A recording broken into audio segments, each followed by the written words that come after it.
This is Dr. Lee from ReconstructFace.com. In this lecture, we're going to be covering the basics of tracheostomy tube placement. So what is tracheostomy? Tracheostomy allows you to create a stable airway from the neck skin down to the trachea. So if there's airway obstruction occurring at the level of the nasopharynx, oropharynx, hypopharynx, or anterior neck, you can then use tracheostomy to bypass the site of obstruction and restore airflow.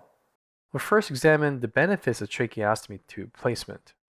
It first allows stable airway to be present for an extended period of time, and this is especially useful in head and neck patients that you can expect significant airway edema. It allows stable airway to be present in patients that are unconscious after neurologic injuries. It minimizes the risk of subglottic stenosis that can occur after a prolonged period of intubation period.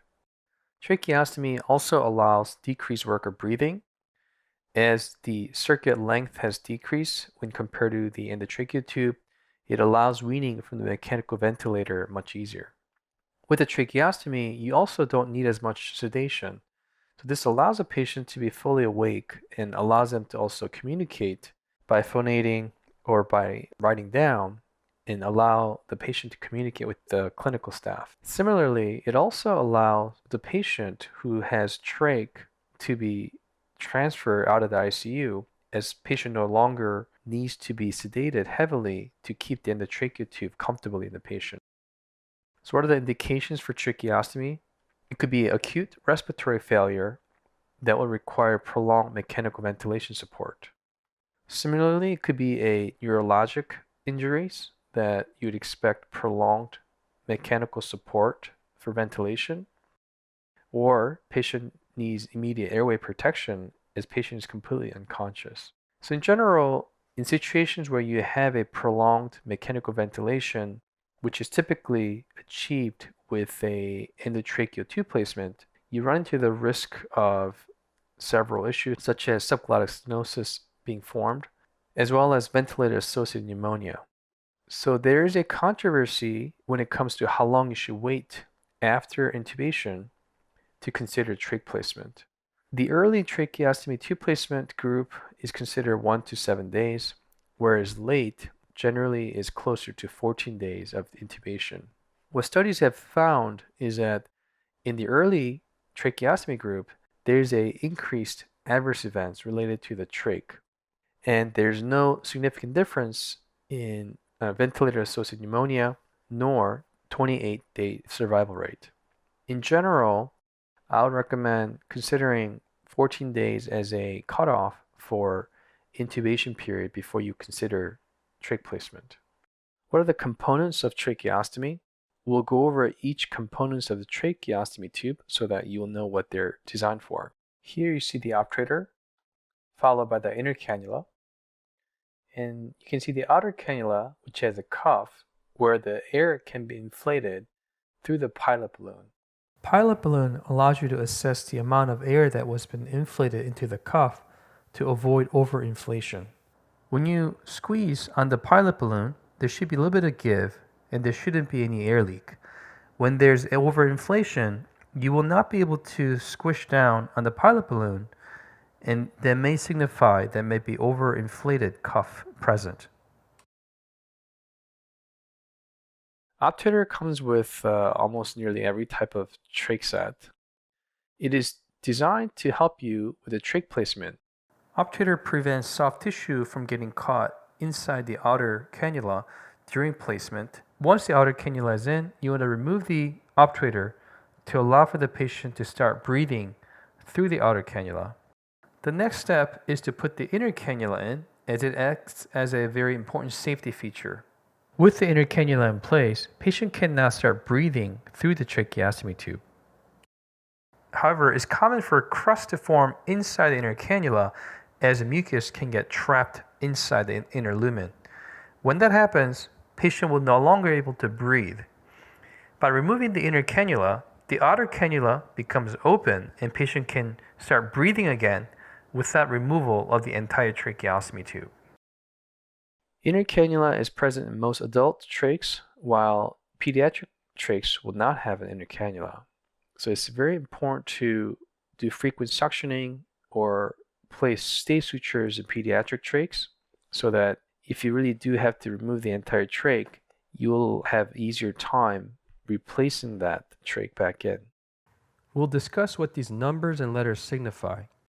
The first set of numbers represent Jackson size. Larger the number means the diameter as well as the size of the trach is also larger.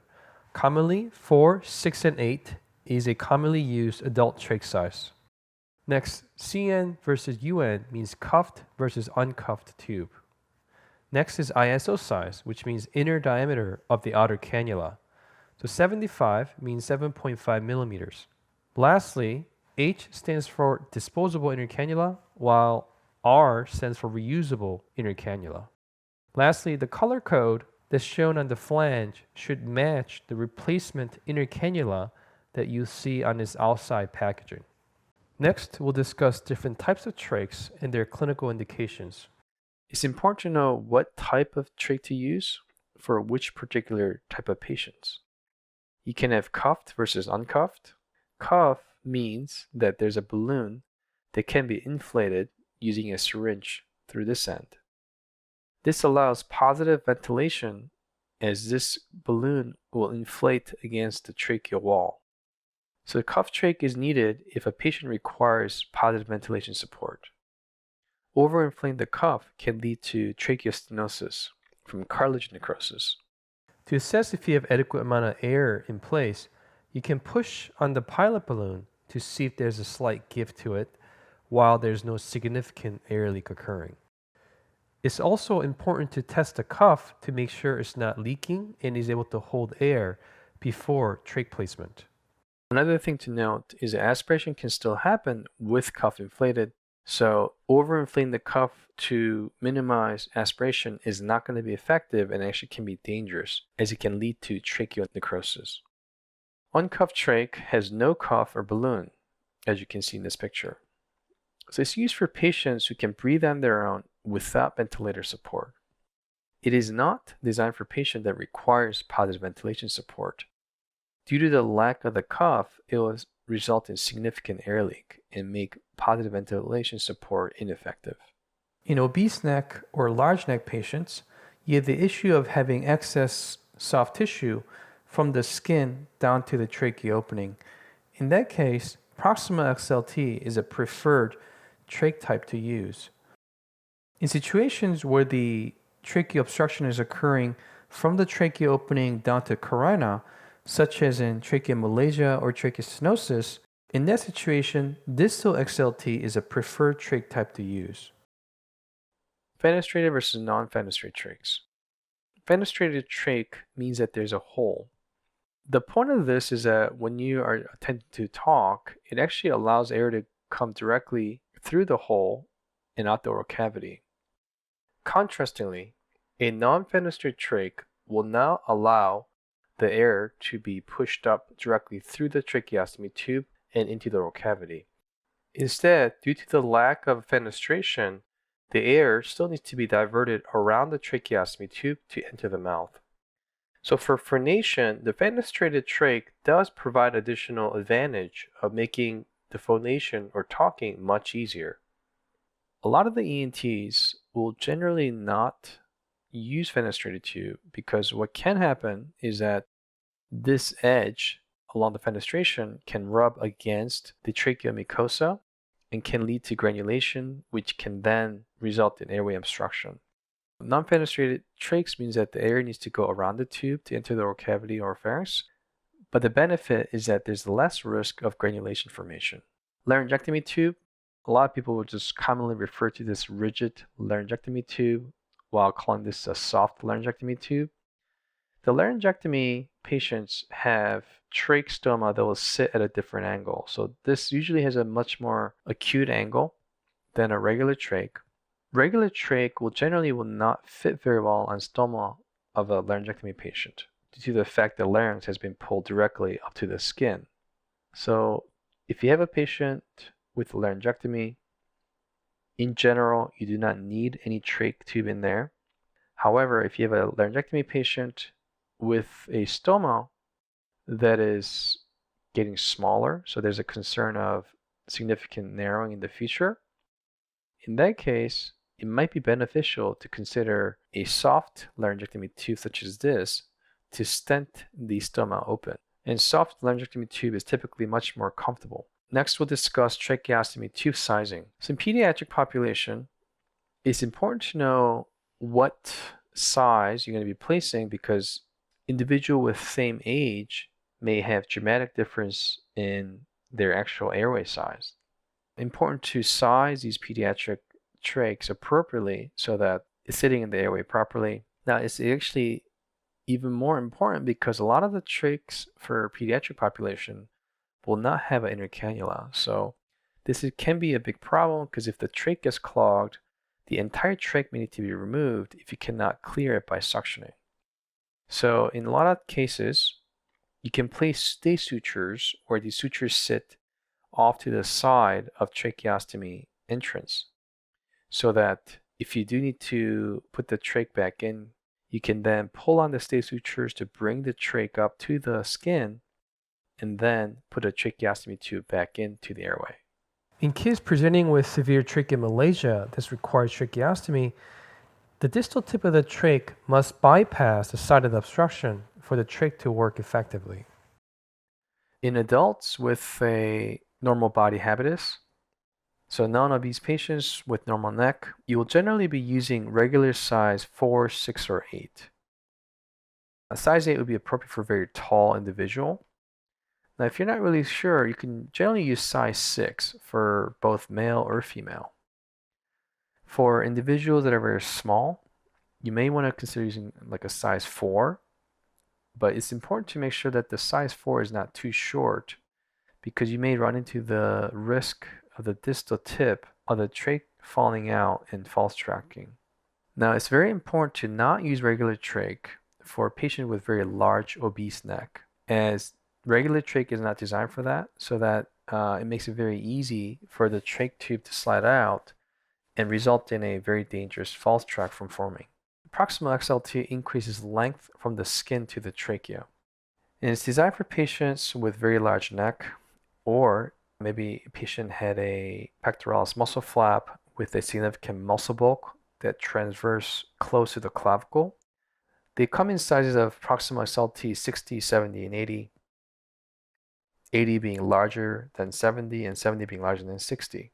Distal XLT increases length from the trachea to the carina. So this is useful in patients with tracheostenosis as long as you know that the distal tip of the tracheostomy tube is further distal or closer to the carina than the stenosis that's present. This will stent the airway open. It comes in size 60, 70, and 80. Again, 60 will be smaller than the 70 and 70 will be smaller than the 80. Next question being, how do you determine if someone has a distal tracheostomy tube that is a proper size for that patient? So let's say you have a patient with the tracheostenosis. The tracheostenosis is causing narrowing of the airway from the tracheal lumen being smaller at the site of the stenosis. In that situation, you'll start out with the trach for the tracheostomy tube to be placed later. Once you have a tracheal opening, you can then look with the flexible bronch, and the goal is to reach the site of the tracheostenosis, and you want to go slightly past the site of the obstruction where the tracheal lumen opens back up to normal size. At that point, with your finger, you want to pinch at the level of the skin where the flexible bronch meets the skin opening. Once you take the scope out, you can then measure from the distal tip to where you had grabbed on the bronchoscope at the level of the skin opening. This tells you the distance from the skin opening to the site of the tracheostenosis.